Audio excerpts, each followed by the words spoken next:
Hello friends, તમારા બધાનું સ્વાગત કરું છું. હું આજે લઉં છું વર્ગમૂળ. વર્ગ અને વર્ગમૂળ આપણે દાખલામાં ઘણી વખત આવે છે. વર્ગમૂળ ઝડપથી વર્ગમૂળ કાઢવા માટે એની એક ટ્રીક છે, એક રીત છે. 3 આંકડા હોય એનું વર્ગમૂળ ઝડપથી કેવી રીતે નીકળે એ આપણે જોઈએ. તો સૌથી પહેલા વર્ગ આપણને ખબર હોવું જોઈએ. 1 થી 9 નો વર્ગ, 1 નો વર્ગ 1 ગુણ્યા 1, 2 નો વર્ગ 2 ગુણ્યા 2, 3 નો વર્ગ 3 ગુણ્યા 3, એવી રીતે આપણે લખ્યા. 1 નો વર્ગ છે 1 ગુણ્યા 1 એટલે 1 જ થાય. 2 નો વર્ગ છે એ 4 થાય. 3 નો વર્ગ છે એ 9 થાય. 4 નો વર્ગ છે એ 16 થાય. 5 નો વર્ગ છે એ 25 થાય. 6 નો વર્ગ છે એ 36 થાય. 7 નો વર્ગ છે 49, તમને બધાને આવડે જ છે. 8 નો વર્ગ 64, 9 નો વર્ગ 81. 0 નો વર્ગ તો 0 થાય, આપણને ખબર છે. એટલે પેલા વર્ગ આપણને આવડવો જોઈએ. આ તો બહુ સહેલું છે. હવે તમે થોડુંક ધ્યાન આપો. આમાં ખાસ એ ધ્યાન રાખવાનું કે આપણે જે 1 થી 9 ના વર્ગ લીધા છે એ વર્ગમાં જુઓ એકમના સ્થાને ક્યાંય 2, 3, 7 કે 8 નથી. જુઓ એકમના સ્થાને ક્યાંય 2 પણ નથી, 3 પણ નથી, 7 પણ નથી અને 8 પણ નથી. પૂર્ણ વર્ગની વાત થાય છે. એટલે પૂર્ણ વર્ગ જ્યારે આપણે કરીએ, દાખલા તરીકે 9 છે પૂર્ણ વર્ગ સંખ્યા છે, પછી સીધી 16 પૂર્ણ વર્ગ સંખ્યા છે, 10 છે, 11 છે, 12 છે નો વર્ગમૂળ નીકળે, પણ એ પોઈન્ટમાં નીકળે. આપણે પૂર્ણ વર્ગની વાત થાય છે. 9 પછી સીધી 16 પૂર્ણ વર્ગ છે, એટલે એમાં એકમના સ્થાને 2, 3, 7 અને 8 નથી.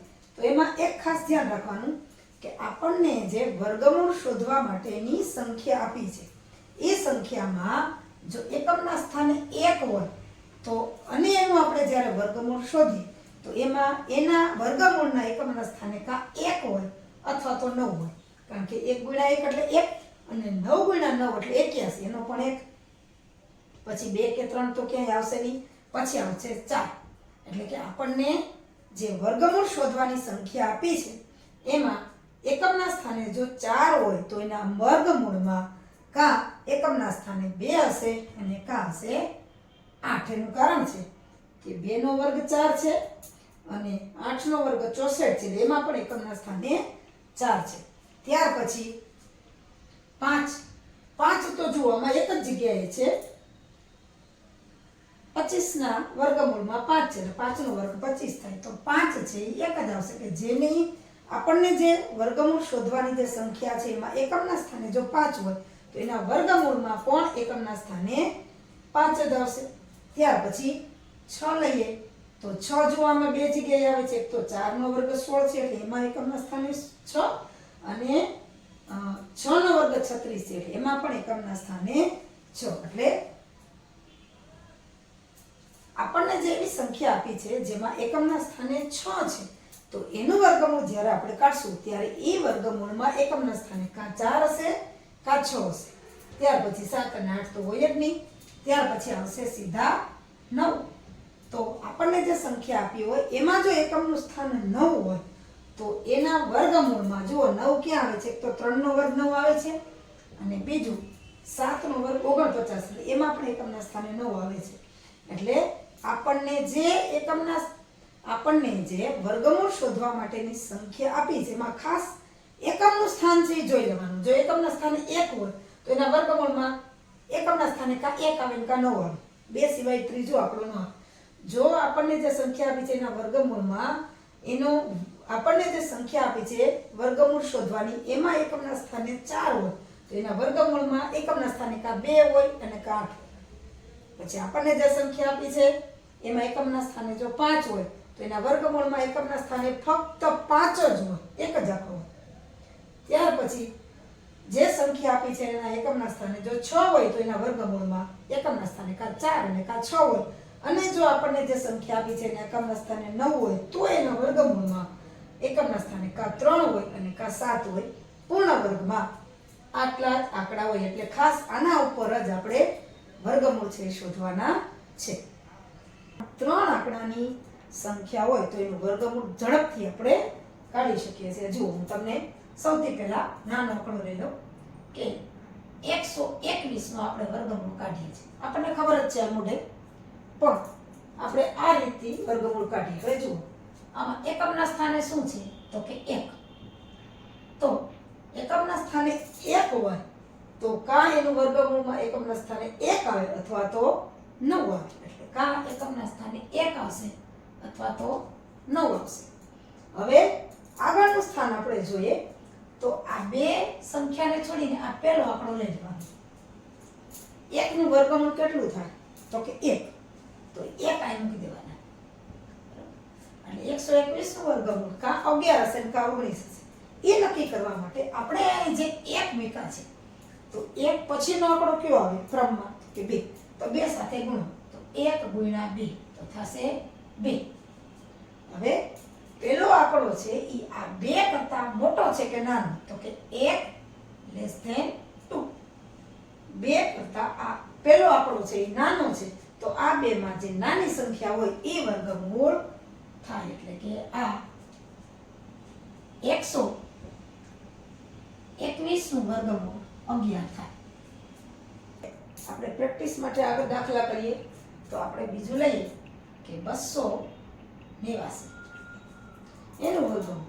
તો આમાં છેલ્લે એકમનો આંકડો શું છે 9.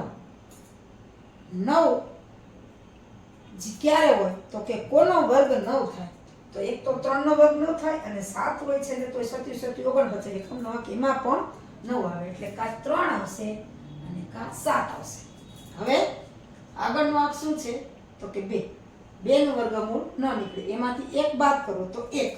2 માંથી 1 બાદ કરો તો 1 નું વર્ગમૂળ 1. તો 1 મૂકી દો. કાં 17 અને કાં 13. હવે જોઈએ શું થશે. હવે આ 1 છે એને આની જેમ 2 વડે ગુણો. આને 1 પછીનો આંકડો કયો થાય 2. તો કે 1 ગુણ્યા 2 બરાબર શું આવે 2. તો 2 છે અહીંયા 2 આવ્યા. પેલો પણ આંકડો શું છે 2. તો 2 બરાબર 2. જ્યારે બરાબર અથવા તો મોટા હોય આનો આપણે 1 નો એના પછીના આંકડા સાથે એટલે કે 2 સાથે ગુણાકાર કરીએ તો 2 આવે. આ 2 જેટલા હોય અથવા તો 2 થી મોટા હોય તો હંમેશા મોટો આંક છે એ વર્ગમૂળ આવે. એટલે કે 289 નું વર્ગમૂળ થશે 17.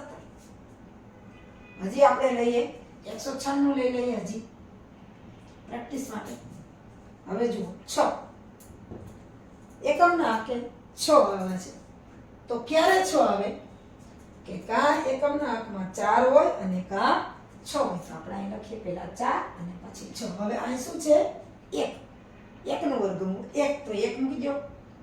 હવે 1 ને એના પછીના આંકડા વડે ગુણીએ આમાં જેમ કર્યું હતું એમ તો 1 ગુણ્યા 2 બરાબર આવશે 2. તો 2 છે આ 1 છે એ 2 કરતા મોટા છે કે નાના તો કે નાના લેસ ધેન 2.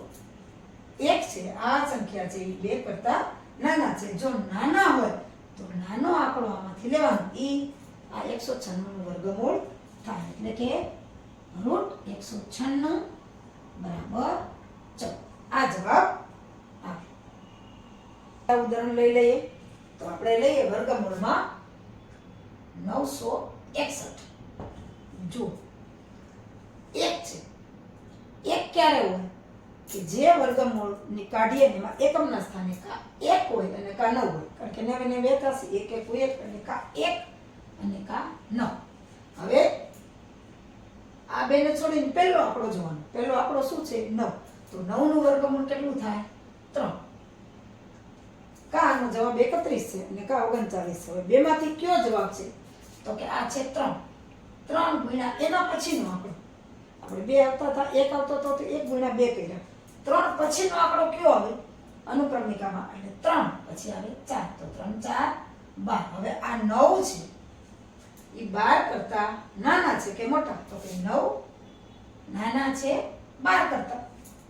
9 છે 12 કરતા નાના છે. તો આ બે માં જે નાનો આંકડો છે ઈ આ 961 નું વર્ગમૂળ થાય. એટલે કે વર્ગમૂળમાં 961 બરાબર થશે 31. હજી આપણે ઉદાહરણ લઈએ તો હજી એક લઈએ 784. થોડાક મોટા લઈએ 784. એમાં 4 છે. 4 ક્યારે હોય? કા એકમના સ્થાને 2 હોય, 2 નો વર્ગ 4 થાય ને કા એકમના સ્થાને 8 હોય તો ચોથી 64 થાય. કા 2 થાય અને કા 8 થાય. હવે 7 છે. જુઓ પેલો દાખલો પકડવાનો. 7 નું વર્ગમૂળ નીકળે નહીં, એમાંથી એક બાદ કરો. 6 નું વર્ગમૂળ નીકળે નહીં, એમાંથી એક બાદ કરો. 5 નું વર્ગમૂળ નીકળે નહીં, વર્ગમૂળ નીકળે પણ આપણે પૂર્ણ વર્ગની વાત કરી છે, પોઈન્ટમાં નહીં. 5 નું વર્ગમૂળ નીકળે પણ પોઈન્ટમાં, આપણે પોઈન્ટની વાત નથી. પૂર્ણ વર્ગ એટલે કે એક જ આંકડો હોવો જોઈએ. એટલે 7 માંથી એક બાદ થાય 6, ન વર્ગમૂળ નીકળે 5, એમાંથી એક બાદ કરો 5, એનું પણ ન નીકળે. હવે 5 માંથી એક બાદ કરો તો 4. 4 છે પૂર્ણ વર્ગ છે, તો 4 નું વર્ગમૂળ થશે 2. એટલે બે બાજુ 2 મૂકી દો. હવે આ બે માંથી કયો જવાબ સાચો? તો એના માટે 2 એટલે એના પછીનો આંકડો, 2 પછીનો આંકડો 3, તો 3 દુ 6. હવે 6 છે, 7 છે, એ 6 કરતા મોટો છે કે નાનો? તો 7 ગ્રેટર ધેન 6. 6 કરતા આ 7 છે એ મોટો છે, તો આ બે માં જે મોટો જવાબ હોય એ આપણે લઈ લેવાનો. એટલે કે વર્ગમૂળ 784 નું વર્ગમૂળ થશે 28. આ રીતે આપણે ગણતરી કરી લેવાય. હવે બીજું તમને કહું કે હજી આપણે લઈએ વર્ગમૂળમાં 441. હજી પ્રેક્ટિસ કરીએ. 441. હવે જુઓ 1 પ્રેક્ટિસ જેમ કરો એમ તમને ઝડપથી આવડી જાય. 1 ક્યારે આવે? કારણ કે એકમના સ્થાને જો 1 હોય અથવા તો 9 હોય, 1 1 ને 9 9 81. હવે 4 પહેલો દાખલો લેવાનો. 4 તો એનું તો વર્ગમૂળ નીકળી જ જાય છે 2, તો 2 લઈ લઈએ. હવે આ 2 માંથી કયો જવાબ સાચો? તો 2 એને ગુણ્યા કરીએ 3 તો થશે 6. તો જે 4 છે એ આ જે ગુણાકારનો આંકડો છે એના કરતા મોટો છે કે નાનો? તો કે 4 લેસ ધેન 6. આ 4 છે એ 6 કરતા નાના છે, એટલે આ બે માં જે નાનો આંકડો છે એ આપણું વર્ગમૂળ છે. એટલે કે વર્ગમૂળ 441 બરાબર 21. અહીંયા જેમ કેમ જોયું કે 7 છે એ 6 કરતા મોટા છે, તો મોટો આંકડો આવે. આ પણ 4 6 કરતા નાના છે, એટલે આ નાનો આંકડો આવે. એટલે કે 441 નું વર્ગમૂળ થશે 21. હજી આપણે જોઈએ તો 729 લઈએ. 729, તો 729 માં 9. 9 ક્યારે આવે? તો કા એકમના આંકડામાં 3 હોય ને કા 7 હોય, કારણ કે 3 નો વર્ગ 9 અને 7 નો વર્ગ 49 છે, એટલે 9 જ આવે. એટલે કા 3 કા 7.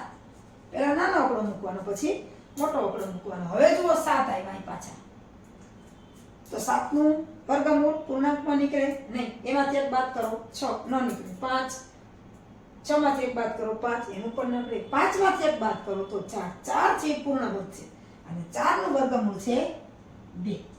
એટલે કા 23 કા 27. આ બે માંથી કઈ સંખ્યા હોય? તો 2 ને 3 વડે ગુણો. 2 પછીનો આંકડો કયો થાય ક્રમમાં? તો કે 3. 3 દુ 6. તો 6 છે, 7 છે એ 6 કરતા મોટા છે, તો આ બે માંથી મોટો આંકડો આપણે લેવાનો. એ આપણો જવાબ આવે. એટલે કે 729 નું વર્ગમૂળ થશે 27. હવે હજી એક ઉદાહરણ લઈ લઈએ. તો લઈ લઈએ 841. 841 છેલ્લે 1 છે. 1 ક્યારે આવે? તો કે કા એકમના સ્થાને 1 હોય ને કા 9 હોય, કા 1 હોય અને કા 9 હોય. હવે 8 લઈ લો.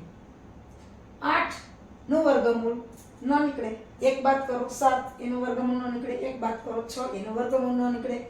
6 માંથી એક બાદ કરો 5, એનું વર્ગમૂળ ન નીકળે. 5 માંથી એક બાદ કરો તો 4. 4 પૂર્ણ વર્ગ છે, એટલે એનું વર્ગમૂળ નીકળે તો 2. એટલે કા 841 છે, એમાં કા એનું વર્ગમૂળ 21 અથવા તો 29. હવે આ બે માંથી શું છે? જુઓ 2 પછીનો આંકડો, તો કે 2 ગુણ્યા 3 6. હવે આ 8 છે 6 કરતા મોટો છે, એટલે કે 8 ગ્રેટર ધેન 6. એટલે 8 મોટા છે, આ મોટો હોય તો આમાં મોટો આંકડો છે એ આનો વર્ગમૂળ થાય. એટલે કે વર્ગમૂળમાં 841 8 × 29 આ છે જવાબ આવે. આવી રીતે 3 આપીને 3 અંક આપ્યા હોય અને એમાં પૂર્ણ વર્ગ સંખ્યા હોય તો એનું વર્ગમૂળ આ રીતે ખૂબ જ સહેલાઈથી નીકળી શકે છે. ખૂબ જ સહેલું છે ને.